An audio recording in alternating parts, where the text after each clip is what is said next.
Tonight on Bridge City News, Canada now has a fourth confirmed case of coronavirus. Meanwhile, the U.S. has advised against all travel to China as the number of cases continues to rise. Southern Albertans took a breathtaking plunge to raise funds and awareness for Special Olympics athletes today at Henderson Lake Park. And we'll share the story of a local man who had the chance to thank the paramedics who saved his life after experiencing a serious heart attack. Your nation, your province, your Southern Alberta. From the heart of Lethbridge, it's Bridge City News with Paul Arthur. Good evening. Thanks for joining us. The annual Lethbridge Polar Plunge took place today at Henderson Lake Park, with participants not only having to brave the icy water, but also the high winds. But as Constable Matthew Champagne explains, it's all for a great cause. What we're doing is we're freezing for a reason, is what we call it, and we're taking the plunge into Henderson Lake to raise money for Special Olympics, and this is through the law enforcement torch run.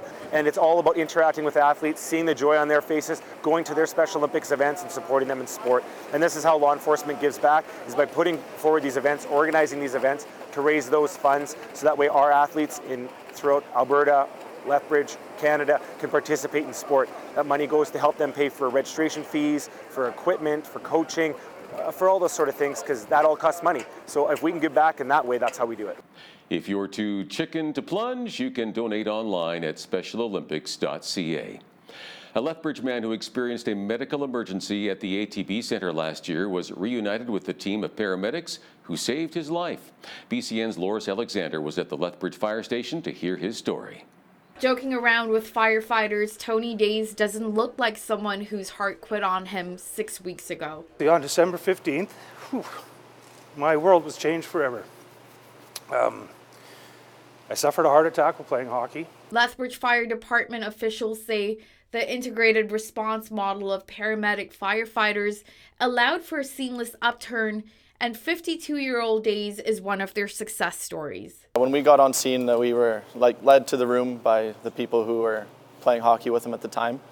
We walked in and found him in the dressing room on the floor unresponsive, felt that he had no pulse, and started CPR and began the entire cardiac arrest process from there. Days says his friends saw the warning signs and knew something was wrong. I was lucky. Not only did my friends know what was going on, but STARS was diverted. I think they were on their way to either Claresholm or Cardston. They were diverted to the hospital. So STARS was actually waiting for me instead of me having to wait for STARS. An emotional Days was overcome with gratitude for what the paramedic firefighters did for him. I'm standing here, and I shouldn't be standing here. From all the doctors, from all the nurses, even from some of these guys, I should not be here right now. So the first time I came in to meet him, it was not that I get emotional often, but yeah, it was so emotional seeing these guys and knowing what they did for me and my family. I got 3 young kids. When I think through that event, I think about the chain of survival. And the chain of survival, the first thing is call 911 early. And that happened. The second thing is early bystander CPR, and that happened. And then the third thing is our crews need to arrive on time. And all those things happened. And that is really a big part of the reason. The dedication of many people is a big part of the reason why Tony is here today. This is the dressing room in which Days suffered his heart attack on December 15th at approximately 9 p.m.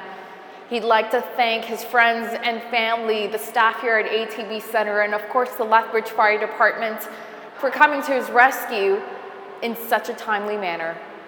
For Bridge City News, I'm Loris Alexander.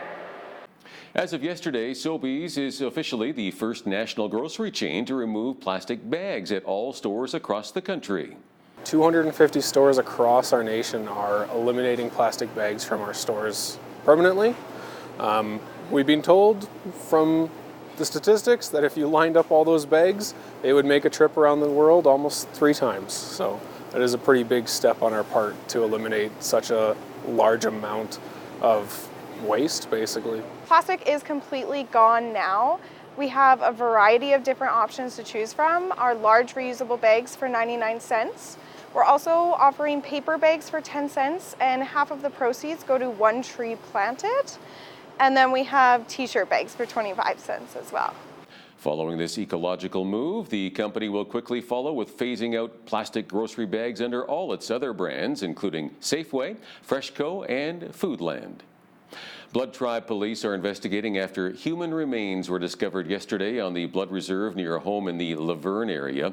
A few weeks ago, a 36-year-old man from that area went missing during a cold snap, and efforts to find him were unsuccessful. But so far, police are only saying that the identity of the person has not yet been determined.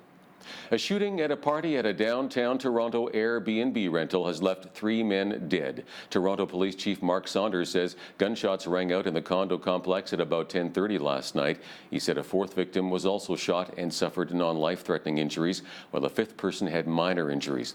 Police are urging any possible witnesses to get in touch. Airbnb announced a ban on so-called party houses last year after 5 people were killed at a Halloween party at a California rental. Health officials are noting that so far, nobody in Canada has contracted the new coronavirus from anybody in this country. All 4 infected Canadians got the virus in China. In the latest case, a woman in her 20s from London, Ontario, initially tested negative for the virus, but doctors took a second look and she was confirmed as Canada's 4th case. There are now 3 cases in Ontario and 1 in BC. As of last evening, China counted almost 12,000 confirmed cases with a death toll of 259. A union for Hong Kong hospital workers says its members will go on strike Monday. They're demanding the Chinese territory bar entry to visitors from the mainland in an effort to stem the spread of the new viral disease. One group, the Hospital Authority Employees Alliance, says more than 9,000 members signed a pledge to join the 5-day strike. The U.S., Japan, Australia, and other governments have barred or limited entry by Chinese travelers or those who have been to the province at the center of the outbreak within the past 2 weeks.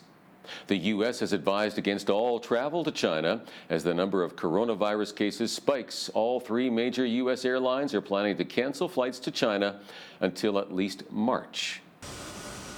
All 3 U.S. airlines have now announced they are suspending flights to China, most through the end of March, 1 through the end of April, and obviously this is in response to the growing concern over coronavirus, weakening demand, and just not wanting to put people in harm's way.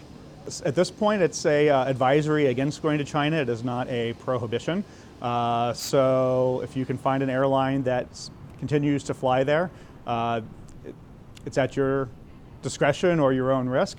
You know, I think why they decided to do this is probably a multi-pronged approach to it. I think you obviously have, with the new State Department warning advising people against traveling to China, that clearly has played a role between the airline's decision coming today. But I think also, you know, they have flight attendants and crews and other workers that by continuing these flights, they're continuing to fly in and out of a zone right now where the U.S. government is recommending Americans don't travel to. So I think it's probably some combination of those things, and not to be underestimated is weakening demand.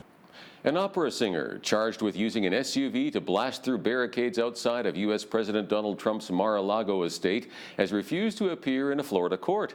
A judge delayed a hearing for Hannah Romhild until Monday if she can be transported from the Palm Beach County Jail without endangering herself or deputies.